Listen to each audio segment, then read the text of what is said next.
When I saw that, I was like, oh my god, what am I seeing? Matlab, that was kind of very amusing to me. And hello everyone, my name is Prachi and welcome to my channel Prasha's Nest. And आज हम बात करने वाले हैं about few things I wish I knew before I started my breastfeeding journey and I became a mom. If you're watching me for the first time, so please click the subscribe button because मैं ऐसे ही बहुत ही useful, बहुत ही informative videos new parents के लिए, new mothers के लिए, new fathers के लिए अपने इस चैनल पे बनाती हूँ. एंड आपको वो इन्फॉर्मेशन कहीं ना कहीं अपनी मदरहुड जर्नी में, पेरेंटिंग जर्नी में काम आ सकती है.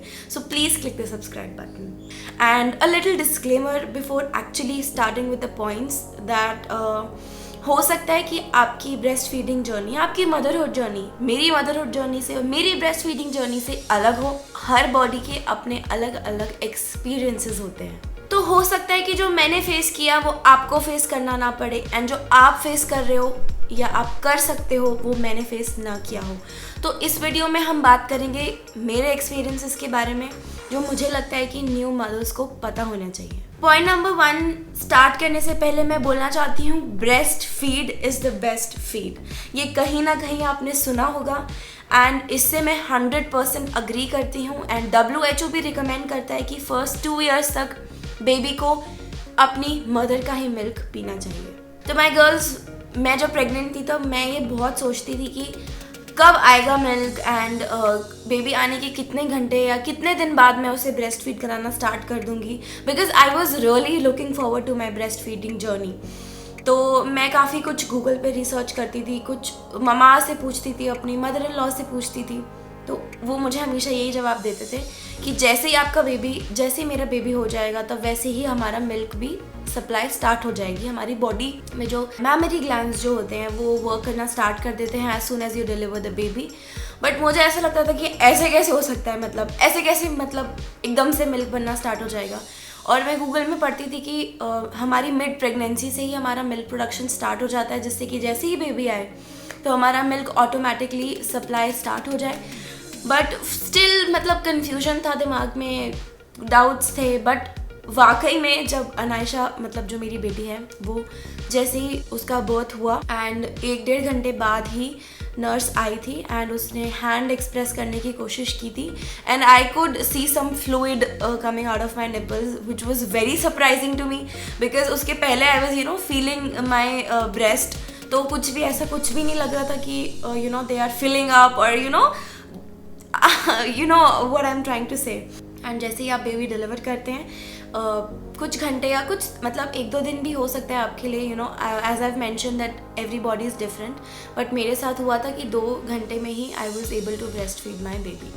सो सेकेंड पॉइंट के बारे में बात करते हैं. अब सेकेंड पॉइंट फर्स्ट पॉइंट से रिलेटेड है कि फॉर एग्जाम्पल अगर आपका नर्स के हैंड एक्सप्रेस करने से मिल्क स्टार्ट नहीं होता है तो जब आप अपने बेबी को लैच कराएंगे अपने निपल्स पे, अपनी ब्रेस्ट पे, तब बेबी मिल्क को ऑटोमेटिकली खींच लेगा एंड आपको बहुत ज़्यादा पेन होता है उस प्रोसेस में, बहुत ही ज़्यादा पेन होता है. And it's, I don't know, I mean I am getting chills right now, but it's very painful. It's not as natural as people say कि ब्रेस्ट फीडिंग बहुत ही नेचुरल प्रोसेस है एंड द बेबी लैचेस, तो आप actually squeeze करते हो अपने आप को and it's very painful. So point number 3 is quite funny to मी.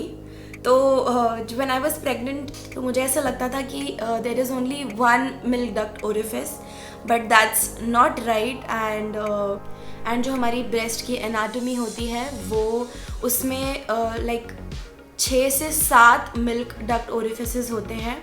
यानी कि जो निपल्स में हमारे होल्स होते हैं जिसमें से मिल्क फ्लो होता है बेबी के माउथ में, तो वो अप्रॉक्सीमेटली 6 to 7 होते हैं. 2 to 3 are located at the centre and उसके आसपास 4 से 5 डक्ट्स होते हैं. एंड मुझे तो ये बिल्कुल भी नहीं पता था. एंड जब ये हुआ एंड व्हेन आई सॉ, मतलब मैंने फर्स्ट टाइम, ऑब्वियसली जब बेबी के माउथ में निपल रहेगा तो ऑब्वियसली आपको दिखाई नहीं देगा, बट जब मैंने अपना मिल्क निकाला था एक्सप्रेस करके, तब when I saw that I was like oh my god, what am I seeing. मतलब that was kind of very amusing to me and quite surprising for me as well. So point number 4 भी काफ़ी interesting है, मुझे किसी ने भी पहले नहीं बताया था एंड जो भी मैंने गूगल पे पढ़ा था उसमें भी मुझे ये इन्फॉर्मेशन कहीं नहीं मिली थी। And point number 4 is when your baby is suckling from one breast, your other breast will start to leak. And get ready, if you don't have breast pads, you don't have any cloth around you, then you are gonna stain your clothes. तो जितनी भी मैंने hospital bag की videos देखी थी, I think मुझसे miss हो गया या उन वीडियोस में नहीं था। I will not blame anybody, मेरे पास ब्रेस्ट पैड नहीं था तो मैंने काफ़ी बार अपने कपड़े भी स्टेन किए शुरुआत में, बट देन तीसरे चौथे दिन में मैंने ब्रेस्ट पैड्स मंगवा लिए थे and that really help me. तो 2 तरीके के ब्रेस्ट पैड्स आते हैं, वन जिसका सैनिटरी पैड जैसा मटेरियल रहता है and second ones are very soft which are reusable, you can wash them and use them again, and उसका मैं लिंक डिस्क्रिप्शन बॉक्स में डाल दूँगी। तो अगर आप प्रेग्नेंट हैं तो प्लीज़ ब्रेस्ट पैड्स खरीद लें क्योंकि आपको बहुत ज़्यादा काम आएंगे जब आप बेबी को ब्रेस्ट फीड कराएंगे तो। सो point number 5 is nipple butter becomes your best friend.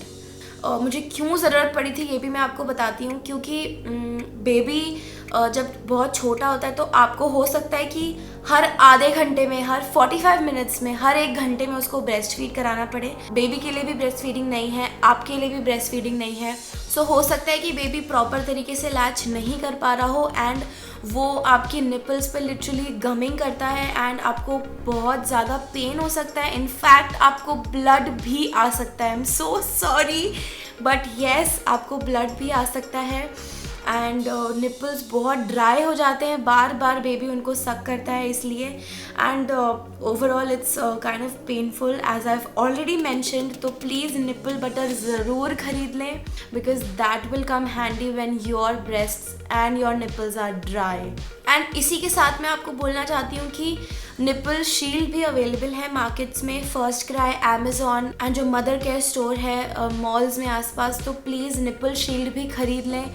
हो सकता है कि आपको शुरुआत के 2-3 दिन में ही ये प्रॉब्लम्स फेस करनी पड़े, तो nipple shield will really help you. Now let's talk about point number 6, जो मुझे बहुत कन्फ्यूजन था जिस बारे में। तो मुझे लगता था कि अगर अनायशा ज़्यादा फीड कर लेगी तो ओ माई गॉड नेक्स्ट फीड में उसको कम मिल्क मिलेगा, बट ऐसा नहीं होता, इसकी एग्जैक्टली ऑपोजिट होता है। तो द फंडा is the more you feed the more is your supply.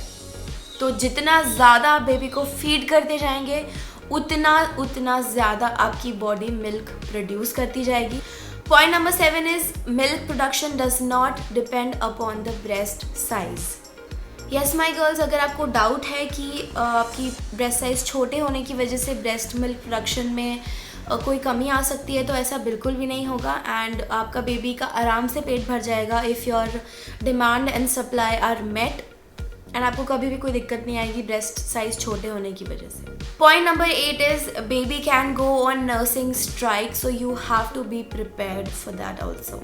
So nursing strike के बारे में मैं एक्सप्लेन कर देती हूँ आपको कि वो क्या होता है। तो नर्सिंग स्ट्राइक हो सकती है अराउंड जब आपका बेबी 5 to 6 मंथ्स का होता है एंड वो टीदिंग होनी स्टार्ट हो जाती है बेबी को। उसके गम्स में काफ़ी पेन होने की वजह से हो सकता है कि वो ब्रेस्ट मिल्क ना ले। मैंने ये फेस किया था गाइज 9 मंथ्स पे एंड अनायशा ने सडनली ब्रेस्ट फीडिंग करना छोड़ दिया था एंड उसके 2-3 दिन पहले वो निपल्स को बहुत ज़्यादा बाइट भी कर रही थी, उसकी वजह से मुझे ब्लीडिंग भी हुई थी। पर उस टाइम पे मुझे ये समझ में नहीं आया कि ये क्यों हो रहा है एंड मैंने काफ़ी दिनों तक ट्राई किया, लाइक 3-4 दिनों तक ट्राई किया, लेकिन फिर बाद में मुझे पता चला कि वो नर्सिंग स्ट्राइक थी एंड मुझे अप्रॉक्सीमेटली 10-15 डेज़ बाद भी ट्राई करना चाहिए था, बट तब तक मेरा मिल्क ड्राई हो चुका था क्योंकि अनायशा ने फीड नहीं लिया था। धीरे धीरे करके मैंने ब्रेस्ट पंप से निकाला शुरुआत में, फिर धीरे धीरे करके मैंने कम कर दिया, तो वो मिल्क ऑटोमेटिकली ब्रेस्ट में ड्राई हो गया। उस टाइम पे मुझे इसके बारे में कोई आइडिया नहीं था एंड उसकी वजह से अनायशा ने केवल 9 मंथ्स तक मेरा ब्रेस्ट मिल्क लिया, जो कि मुझे लगता है कि काफ़ी कम है। नर्सिंग स्ट्राइक बहुत ही नेचुरल है and please be prepared for that and give up मत कीजिएगा। आपको हर दिन ब्रेस्ट मिल्क को निकालना है, एक्सप्रेस करना है, जिससे कि आपका मिल्क अंदर ही ड्राई ना हो एंड आपको ये भी ध्यान रखना है कि आपको मेस्टाइटिस ना हो, क्योंकि बहुत ज़्यादा फिल्ड अप अगर हो गए तो ब्रेस्ट में गठानी हो सकती है मिल्क की। एंड प्लीज़ अपना ध्यान रखिए। एंड प्लीज़ आप, अगर आपके साथ ऐसा होता है तो प्लीज़ डॉक्टर से ज़रूर कंसल्ट कीजिएगा।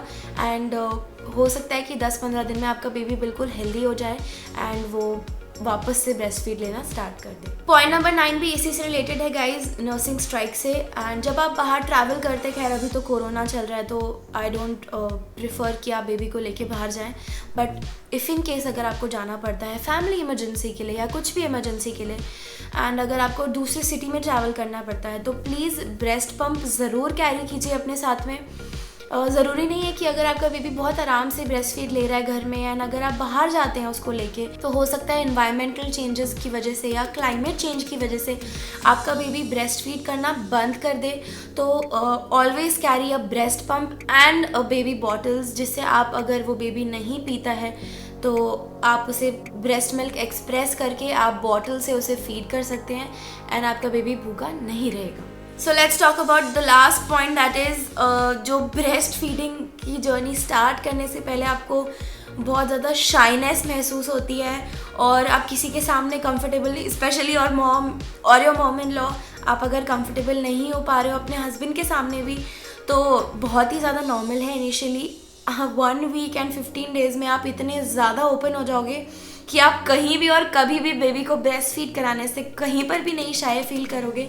एंड मेरे साथ ये हुआ था कि शुरुआत के 2-3 दिन तो मैं सबको रूम से बाहर भगा देती थी कि जाओ जाओ मुझे ब्रेस्ट फीड कराना है नायशा को, बट 2-3 दिन, 4 दिन, 5 दिन बाद ही मैं इतनी ज़्यादा ओपन हो गई थी कि मुझे फिर शर्म आनी बिल्कुल बंद हो गई। And that is very natural, क्योंकि जो आपका मदरली इंस्टिंक्ट है वो बहुत ज़्यादा ओवर पावर कर देता है आपकी शाइनेस को, एंड बहुत ही अच्छी चीज़ होती है ये, and it's a beautiful process. But ऐसा नहीं कि हमेशा ब्यूटीफुल रहती है, थोड़ा बहुत अप एंड डाउन तो हर किसी चीज़ में होता है, right? So yes guys, these were the points जो मुझे लगता है कि न्यू मदर्स को एंड जो प्रेग्नेंट वुमेन है उन्हें पता होना चाहिए about breast feeding. And I hope आपको ये पॉइंट्स पसंद आए, एंड अगर आपके साथ कुछ अलग हुआ है तो प्लीज़ कमेंट सेक्शन में लिख कर बताएं, जिससे कि दूसरी जो न्यू मदर्स हैं उनकी भी माइंड, बॉडी एंड सोल उसके लिए प्रिपेयर्ड रहें। Hope you like my video, and if you like it please click the like button, and see you in my next video. Till then, bye, take care.